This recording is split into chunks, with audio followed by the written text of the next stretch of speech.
I'm Nick Hodge. I'm here with Allen Barteld. He's the president of Motherlode Bottling. Is that correct? Motherlode Spirits, private label. Motherlode Spirits. And now he's a part of the Eastside team because Motherlode was acquired by Eastside earlier in 2017. And now whereas Eastside has their own brands and their own lines of spirits, the potato vodka and the Oregon Oak bourbon and things like that, Allen is more focused on the private side of things. So Allen, tell us first how you got into the private labeling business and spirits. Yeah, sure, absolutely. When I started looking at the opportunity in craft distilling in particular, I was traveling around realizing that there was not a good way, metric-wise, to start a distillery.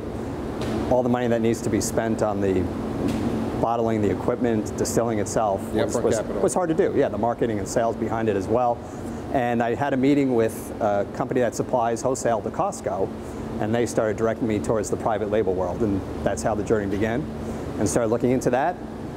2 weeks later, had a customer who wrote me a check, and the business took off from there. How long ago was that? That was in 2014. It was in 2014, so you've been operating Motherlode for about 3 years. Correct. Can you sort of tell us a little bit about how the private label business works?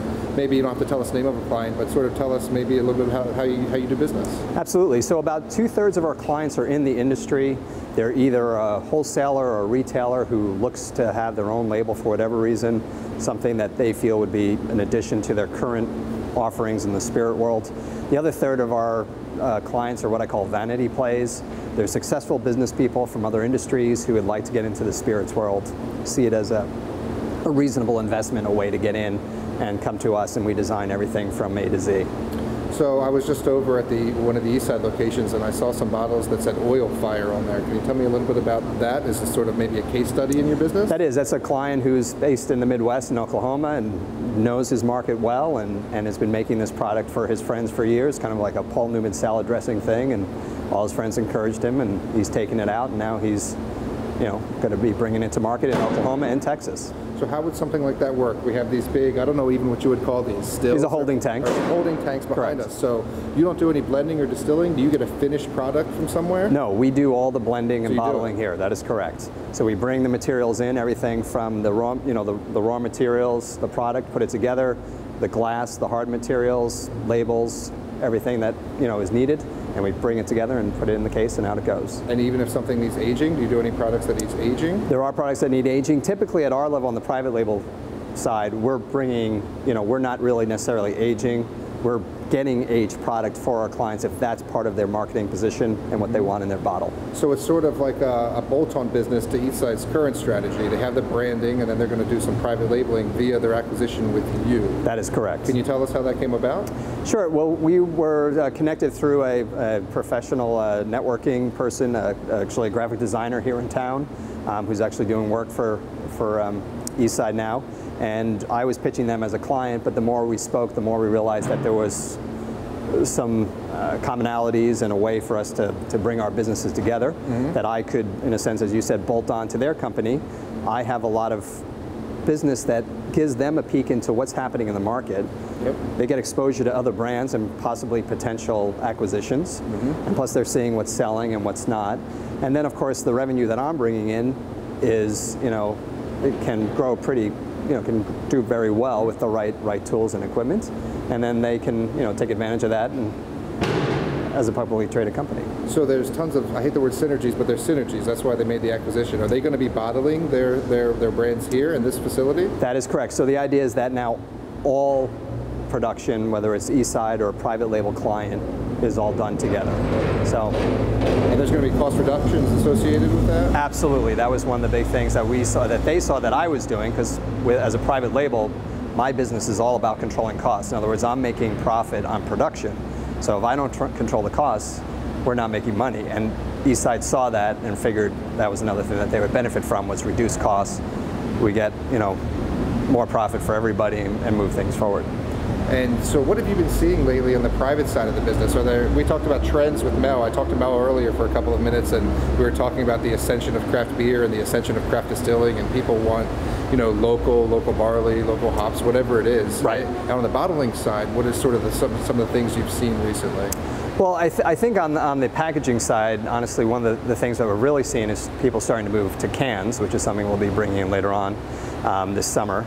But as far as I think overall, I think people want to have an experience with the product, whether it's localized or there's a story behind it, something that they can associate with, something that pulls them in. So it's not just a drink, but there's something more, that it's an experience for them when they have the product.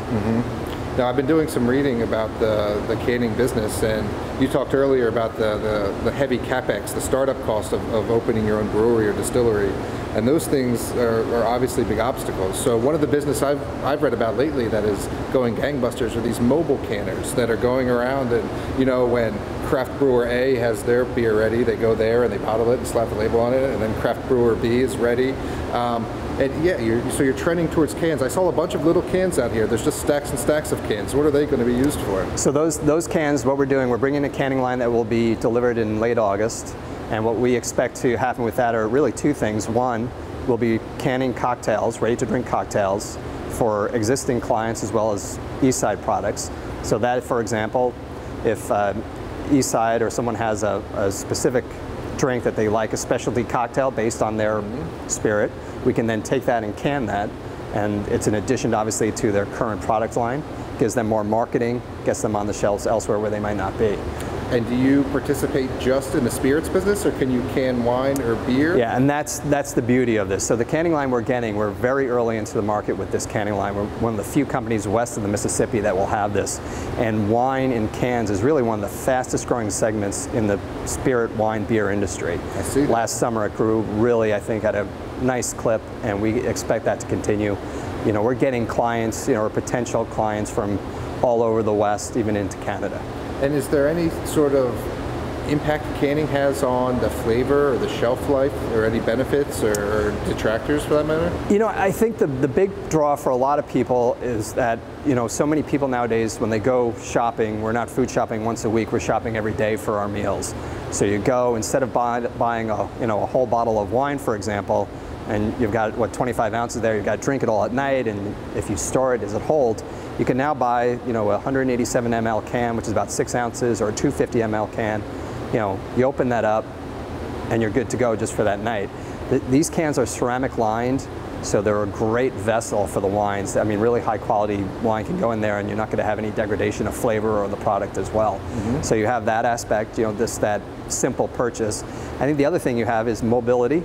You can take cans on boats, everywhere where you can't take glass, and then just, getting around. Again, you're not moving a bottle or a case of bottles. You've got a simple can, maybe a 3-pack or a 4-pack, and you're out the door. It's easier to sneak in stadiums as well. I guess so. And then finally, you've got obviously the recycling. Everybody's concerned about recycling. I mean, the cans just go right out, and you're good to go. So tell me what's happening here.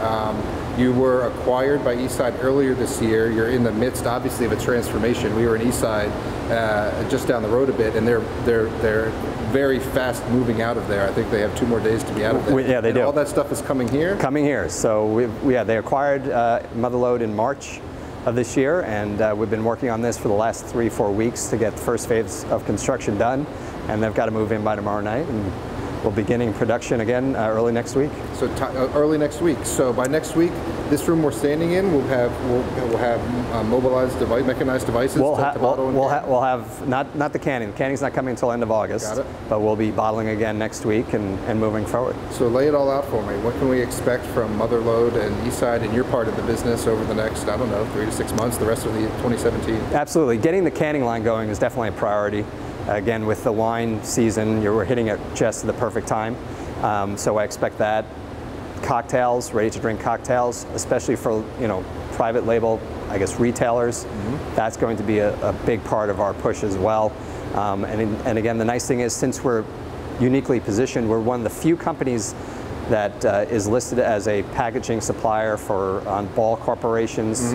They send out a preferred vendor co-packing list, and we're on that list, and one of the only co-packers in the Northwest and one of the few in the West.